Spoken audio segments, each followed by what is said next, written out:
دیکھیے عرب کا جاہلی معاشرہ جو ہے، اس کا معاشرتی نظام کیا تھا؟ کیا وہاں عورتیں ننگی رہتی تھی؟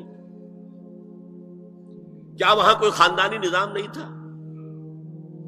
یہ نہ سمجھیے کہ وہاں کوئی اس طرح کا معاملہ تھا کہ کوئی خلا تھا۔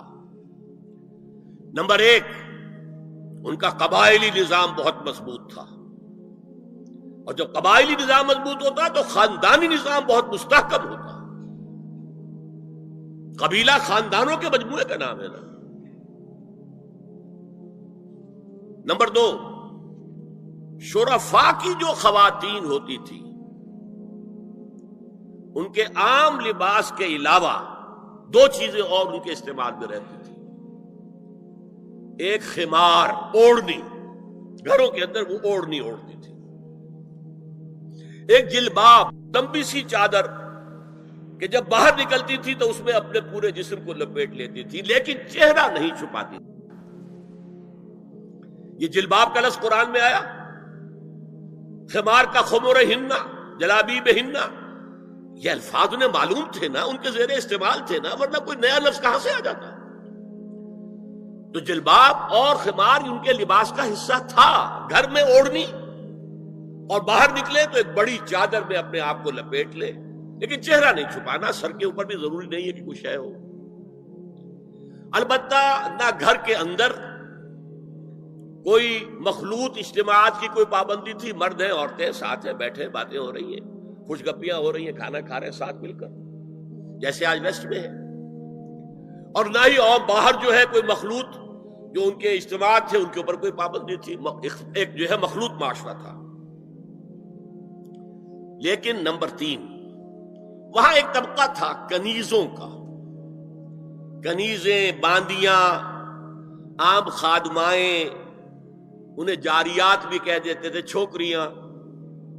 ان کا جو ہے معاملہ یہ تھا کہ ان کے لیے نہ کوئی جلباب تھی، نہ کوئی خمار تھا، یہ ننگے سر، ننگے منہ، چہرہ کھلا ہوا آتی تھی۔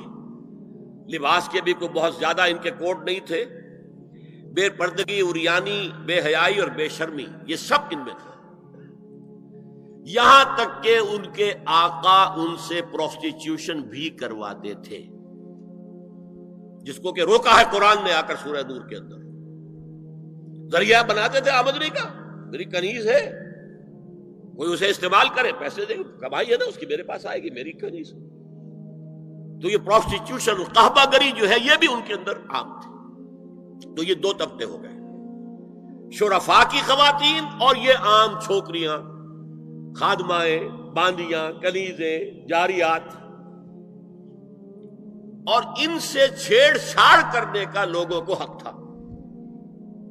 وہ بازار میں نکلی ہے تو وہ چھیڑے گا، کیونکہ وہ تو ان کا معاملہ یہ ہے۔ پروسٹیٹیوشن کے لیے بھی جب آمادہ ہے، یا ایک ہے معاملہ چل رہا ہے پروسٹیٹیوشن کا بھی، تو چھیڑ چھاڑ کے اندر تو کوئی بھی رکاوٹ ہے ہی نہیں۔ اس پس منظر میں دیکھیے اسلام نے جو معاشرتی چینجز کی ہیں، جو معاشرتی اصلاحات کی ہیں، ان کے ہدف کیا ہے؟ پہلا ہدف مضبوط خاندانی نظام۔ یہ خاندانی نظام شروع ہوتا ہے ایک مرد اور ایک عورت کے درمیان ازدواج سے، اور وہاں نکاح ہوتا تھا۔ ان دونوں کے درمیان جتنی محبت ہوگی، جتنا قرب ہوگا، جتنا باہمی اعتماد ہوگا، اتنا ہی خاندان مضبوط ہوگا۔ اس لیے کہ یہ فرسٹ ڈائمنشن ہے خاندان کی، شوہر اور بیوی۔ اب شوہر اور بیوی کو اللہ نے اولاد دے دی، second dimension has been added now. استحکام خاندان کے لیے ضروری ہے کہ اولاد والدین کا ادب کرے، ان کی خدمت کرے ان کے بڑھاپے میں۔ یہ کہنے کی ضرورت نہیں تھی کہ اولاد سے محبت کرو، اولاد کی محبت تو دل میں ہے ہی ہے، اور اس کے لیے تو یہ کہنا پڑتا زیادہ محبت نہ کرو، زیادہ لاڈ پیار کرو گے بگڑ جائیں گے، ان کے محبت کی وجہ سے حرام میں منہ نہ مارو، انہیں اچھا کھلانا، اچھا پہنانا، یہ روکا گیا ہے۔ کہیں نہیں کہا گیا اپنی اولاد سے محبت کرو، وہ تو ہے، کریں گے، ہاں، لیکن بوڑھے والدین قرآن میں 5 جگہ اللہ کے حق کے فوراً بعد والدین کا حق ہے. وَقَضَىٰ رَبُّكَ أَلَّا تَعْبُدُوا إِلَّا إِيَّاهُ وَبِالْوَالِدَيْنِ إِحْسَانًا أَنِ اشْكُرْ لِي وَلِوَالِدَيْكَ. دیکھیے سورہ لقمان میں أَنِ اشْكُرْ لِي، شکر کرو میرا، میں خالق ہوں تمہارا، رب ہوں تمہارا، وَلِوَالِدَيْكَ، اور اپنے والدین کا، کیونکہ وہ ذریعہ بنے ہیں تمہارے اس دنیا میں آنے کی.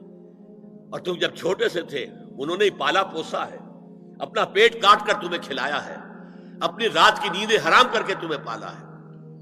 لہذا وَقَضَىٰ رَبُّكَ أَلَّا تَعْبُدُوا إِلَّا إِيَّاهُ وَبِالْوَالِدَيْنِ إِحْسَانًا. اور تیسری ڈائمنشن بہن بھائیوں میں رشتہ، اولو الارحام، صلہ رحمی کرو، اخوت. یہ 3 ڈائمنشن ہوئے نا. ہمارا سپیس کا تصور کیا ہے؟ 3 ڈائمنشنل سپیس، چوڑائی، لمبائی اور اونچائی یا گہرائی. تو یہ 3 ڈائمنشنز ہیں خاندان کے ادارے. ستا اٹھ کے کوئی نہیں خوش ہوتا،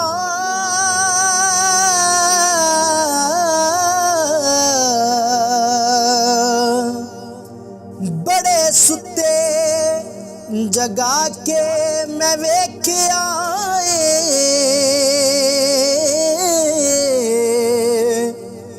کتے جیا نہیں کوئی وفادار ڈٹھا، تے ٹکر سکا بھی پا کے ویکھ آئے.